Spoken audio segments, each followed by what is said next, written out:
Today we're going to be taking the Delorean down to the shop and replacing the oil. It's just going to be a regular oil change. We're also going to be doing the coolant. So this will just be a fun day down at the shop here in Winter Garden with me and Elvis. So we're going to get started. Okay, problema. Oh. Okay. Speak to organics.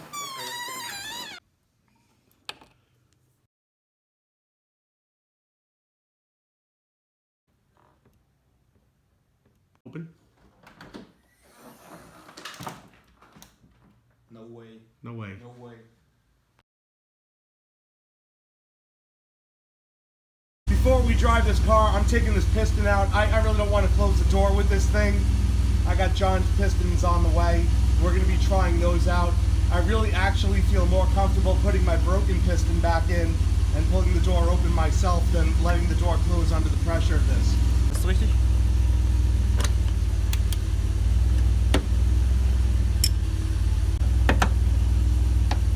Okay, that's done. Piston doesn't work, but like I said, I feel it's more important to protect the car than it is to have the doors open.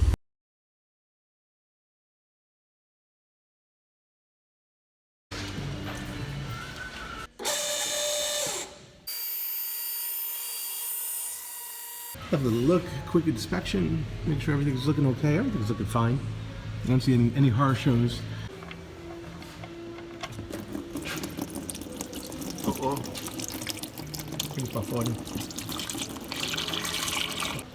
Incredible. I don't know how that fan filter got on there. I feel terrible. Oh.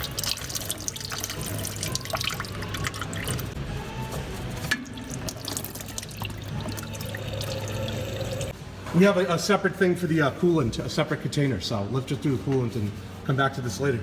Start on this side, on this low point with this hose. What we're going for here is just draining the system as much as possible so we don't have 7 or 8 liters dumping out at one time. I know both sides of this is going to have to be drained to effectively do this before we run it through some water and then ultimately fill it up. So that's what we're getting started with now. This is an easy hose to work with on the low side, on the left-hand side, the driver's side of the engine.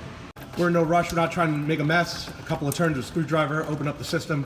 We let the pressure drop down a bit, and then we're going to turn it some more. Okay, both bands are now gone. The pressure is alleviated. It's still a little warm, but now we'll just be able to remove this hose or move this hose and let it start coming out. We're trying to control the amount that comes out. Not making any mess. A little bit of splashing, but very little mess here, right?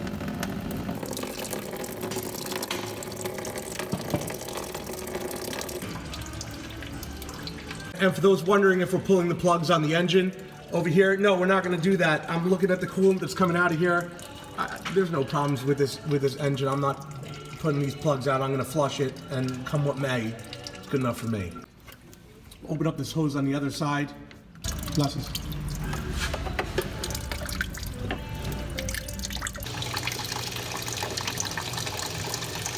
Okay, we're gonna do that. Just loosen this a little bit, just to let it drain slowly. We're not ripping the hoses off. We're being very careful with this one. That one, let's just start locking them back down for the flush. Trying to keep it exactly the same position as it was before, of course. These hoses are sealed back up and controlled. Last one's being tested now. Gonna have to pop on the oil filter, put the new crush washer on this screw, and then reclose it back up. I've just closed it temporarily. We're going to prepare a cycle with water first. We're going to be doing a quick flush while it's on the ground. We're going to fill the water before we raise it up in the air and put the filter back on so we can fill it back up with oil. Bloop bloop. Langsam bloop bloop das runter. Siehst du die bloop bloop? We have the auto purge built into this car, as you see. Bloop bloop bloop bloop bloop. And we'll just keep playing this game until it's filled. This out one last time, just put the crush washer in. See what oil has collected since then. See that? Look at that.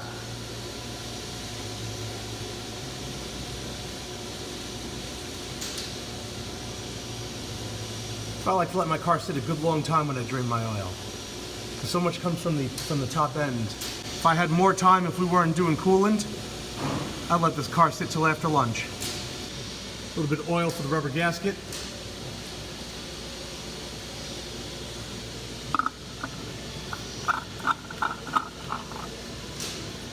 Manually. Manually. I guess that's a shout out to John Hervey, right? Tightening down the screw with the new crush washer. You can feel that crush washer seat, you know it's done, it's in there. Now it's just requirement to fill the oil to the proper level, and we're finished with the oil portion of this. I'm gonna purge the air from this top hose right here.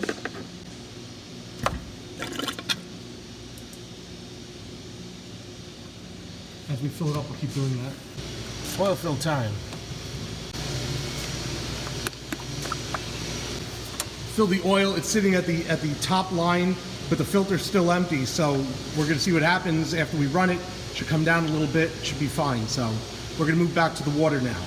Engine's now safe to turn on as far as oil is concerned. That's what we wanted to get past. I'll be paying particular attention to the oil pressure as I fire this up.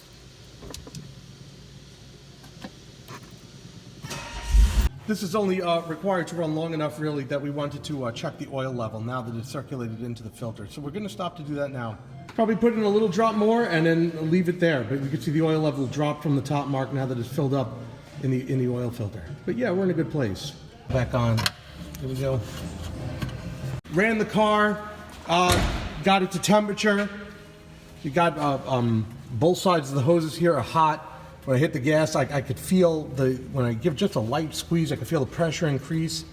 When I give the gas a push on both sides, I know the thermostat's open, water is circulating through. Cut back now on the engine. We're gonna let it cool down till it's safe to work on again. Gonna raise it back up, we're gonna drain it out. Again, now with the water draining, this hose is gonna be checked as well as the aluminum. Make sure we got a good seal. All of them are gonna be checked to make sure that the mating surfaces are still good.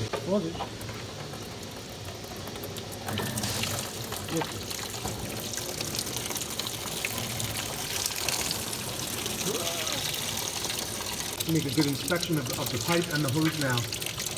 The hose itself is still supple. There's no buildup of any materials. We can see there's no matter in the hose. However, we can see how where the clamp bit down, right? I'll get nice and close there.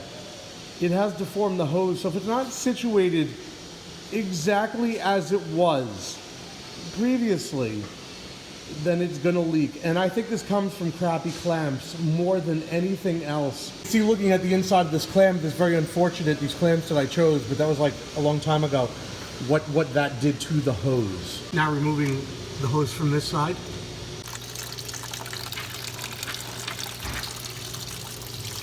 This side has some buildup. We can see right here that we do some detailing on this, clean this up before we put the hose back on. I'm going to take a look in the hose as well. I'm going to get on the other side here and try and have a look-see. This one's not as extreme as that first one. This doesn't have it. We're going to be taking a look at this ground too later. Probably back at the house though. Some slight grounding issues on this car. I think this car has some slight grounding issues. Nicht nur grounding issues, das ist, was ich sagen will. Alle Verbindungen, nicht nur ground. A lot of connection issues on this car. All connection issues on this car. But we're gonna be taking a look at that. That's gonna be part of a separate item. Right now we're on the lift for doing fluids today. But we're here, we're looking, we're talking. We'll be covering more things. Hit this pipe with sandpaper, clean up the mating surfaces. This is a lot better now. All the crud's been removed, especially here. It's important where it compresses. And I'll just control this hose one more time, make sure everything's good. We'll put this back on. Now clean up this side here with the sandpaper. And we're ready now to accept the hose. This one's buttoned up. We're going to go up to the front one last time, have a look. We are inspecting at intervals to make sure obviously nothing's leaking. We're not going to go and fill everything. Also, going in and pulling the hose up front to purge the air out to continue this process. See that?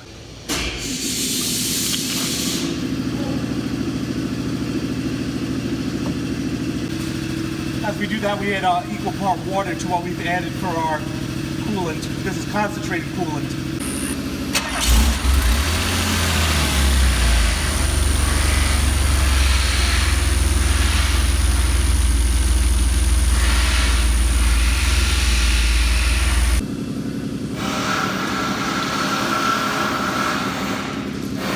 How much air there was? I've dried all this to the best of my ability, and it'll be left to dry so we can inspect it later for leaks. Next we'll be bleeding the brakes, and we'll be using this to do it. Everything's set up here under the hood. We'll be using a new bottle of Dot 4 for this job. From Italy, I think. What was it? Where'd we go? 20 years ago? Yeah, I never got to it. Control portion is done in the air with the engine running. We bring it up to full temperature. We're not going to do a lot of this moisture, a lot of it evaporates from the heat. You know, some of this was during the assembly. We try as much as we can. And the Thanksgiving dinner is ready here at the Bug Ranch, where Jason has cooked up a transmission for us. Nothing says a Christmas holidays like a finely baked transmission. It's not done yet. We got to do some basting. We're going to do a little basting. We'll come back to this as soon as it's ready for basting.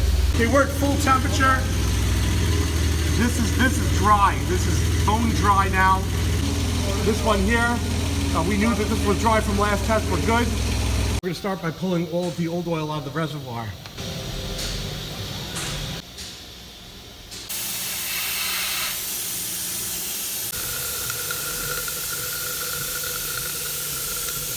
Get the sediment out with a clean piece of paper towel. There is sediment on the bottom, as you can see. A nice clean. Do that a couple times. Here as well, this is also washed out. Fresh bottle that I just opened. Try not to spill it. And this refill process is going to happen throughout the vacuuming of the line. So somebody's going to be here, keep topping this off while the other person pumps it out. Starting at the rear passenger side tire, rear driver tire, front passenger tire, and then front driver tire. So we start with this one first. Elvis will be filling up front while I empty this one out.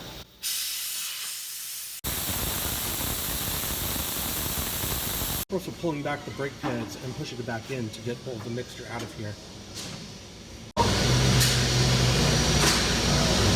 So.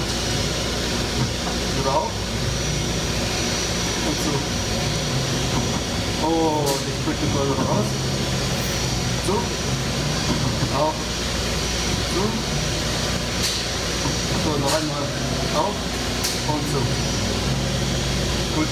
Final top off and cleanup is done. Those are up.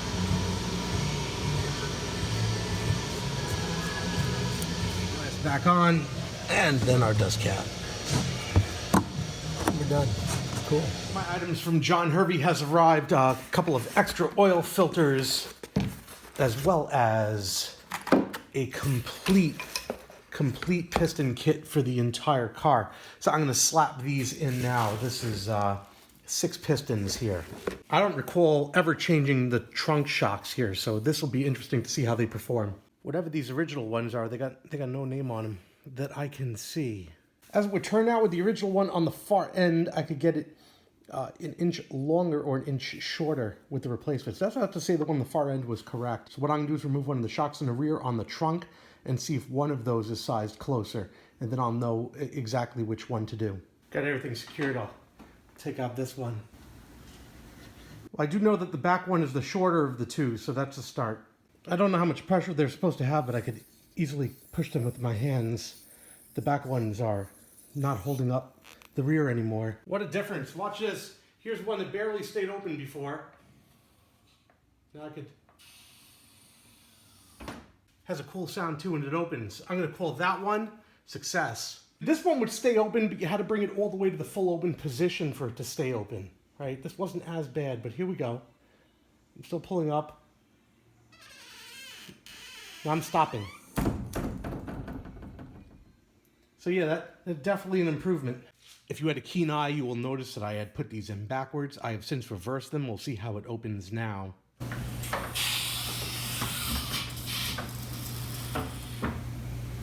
In the correct configuration, it had slowed on the end of the ascent. I also managed to put these in backwards somehow. We'll see how these open now that I've reversed these.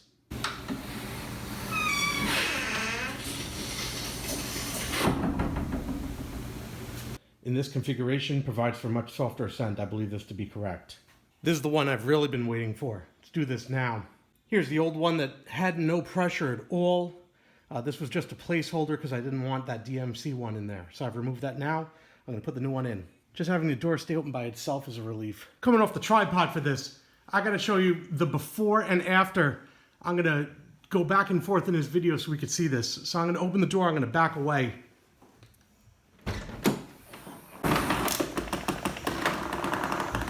Open. No way. No way. No way.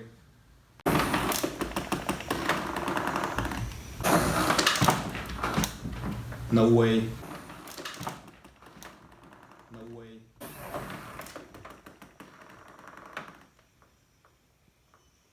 Did you see that? No bounce, no nothing. Slowed down right at the end. Absolutely perfect. What a difference. See how the old shock at the other side looks before I replace it. Yeah, didn't make it. Didn't make it.